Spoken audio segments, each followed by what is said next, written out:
AP deputy CM Pawan Kalyan ఇవాళ కర్నూలు జిల్లాలో పర్యటించనున్నారు.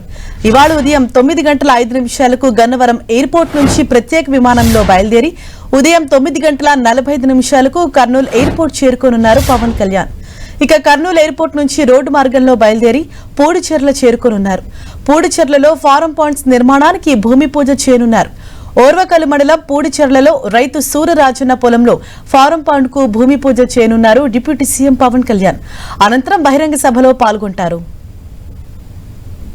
ఇక పవన్ కళ్యాణ్ పర్యటనకు సంబంధించి అన్ని ఏర్పాట్లు పకడ్బందీగా పూర్తి చేశారు. ఎస్పీ విక్రాంత్ పాటిల్తో కలిసి భద్రతా ఏర్పాట్లను పరిశీలించారు కలెక్టర్. ఈ సందర్భంగా బందోబస్తు ఏర్పాట్లు, భద్రత గురించి ఎస్పీతో చర్చించారు. సుమారు సభకు 4000 మంది వరకు హాజరు కానున్నారని, అందుకు అనుగుణంగా ఏర్పాట్లు చేయాలని కలెక్టర్ సంబంధిత అధికారులను ఆదేశించారు. దీనిపై మరింత సమాచారం మా ప్రతినిధి ప్రసాద్ మనకు అందిస్తారు. ప్రసాద్, ఇవాళ ఏ సమయానికి కర్నూలు చేరుకోబోతున్నారు పవన్ కళ్యాణ్? ఆయన షెడ్యూల్ ఈ రోజు ఏ విధంగా ఉండనుంది?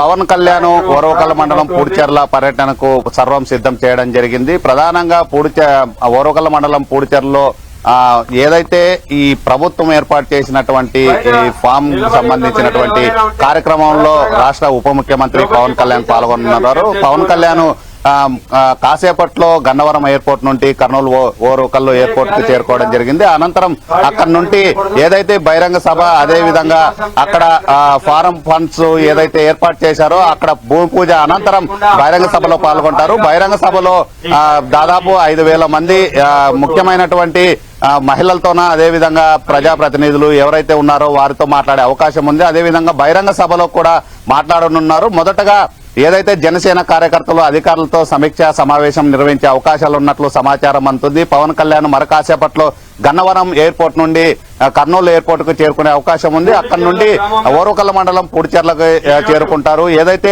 రైతులకు కొన్ని వర్షాలు పడిన తర్వాత నీరు ఇంకిపోకుండా ఉండడానికి ప్రత్యేకంగా కుంటలను ఏర్పాటు చేసేందుకు ప్రభుత్వం నిర్ణయం తీసుకోవడం జరిగింది. దాని భాగంగా జాతీయ ఉపాధి హామీ పథకం ద్వారా ఏర్పాటు చేసేటువంటి ఈ కుంటలకి భూమి పూజ చేసే అవకాశాలు ఉన్నాయి. దీనికి సంబంధించి ఇప్పటికే అధికార యంత్రాంగం పూర్తి ఏర్పాట్లు చేయడం జరిగింది.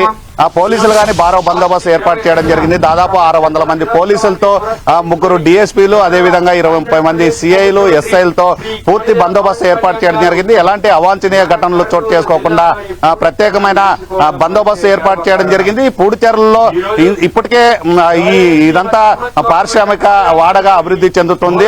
అందులో భాగంగా రైతులకు ఎలాంటి ఇబ్బందులు లేకుండా వర్షాలు తక్కువ వస్తున్న సందర్భంలో వారికి ఏదైతే కుంటలను ఏర్పాటు చేసేందుకు, అక్కడ ఉన్నటువంటి నీరు ఇంకిపోకుండా ఆ జలాల్ని కాపాడేందుకు ప్రత్యేకంగా జాతీయ ఉపాధి హామీ పథకం ద్వారా ఏర్పాటు చేస్తున్నటువంటి ఈ కుంటల్ని భూమి పూజ చేయనున్నారు. భూమి పూజ అనంతరం బహిరంగ సభ ఏర్పాటు చేసే అవకాశాలు ఉన్నాయి. బహిరంగ సభ కోసం కార్యకర్తలు, అదేవిధంగా నాయకులు వేచి చూస్తున్న పరిస్థితి కనిపిస్తూ ఉంది. ప్రధానంగా గన్నవరం ఎయిర్పోర్ట్ నుండి మరి కాసేపట్లో బయలుదేరి కర్నూలు ఎయిర్పోర్ట్ కు చేరుకుంటారు. అక్కడ నుండి ఇక్కడికి వచ్చిన తర్వాత భూమి పూజ అనంతరం బహిరంగ సభ ఏర్పాటు చేసే అవకాశం ఉంది. బహిరంగ సభలో పవన్ కళ్యాణ్ తో పాటు జనసేన, అదేవిధంగా స్థానికంగా ఉన్నటువంటి ఎమ్మెల్యేలు పాల్గొనే అవకాశం ఉన్నట్లు తెలుస్తూ ఉంది. హర్ష.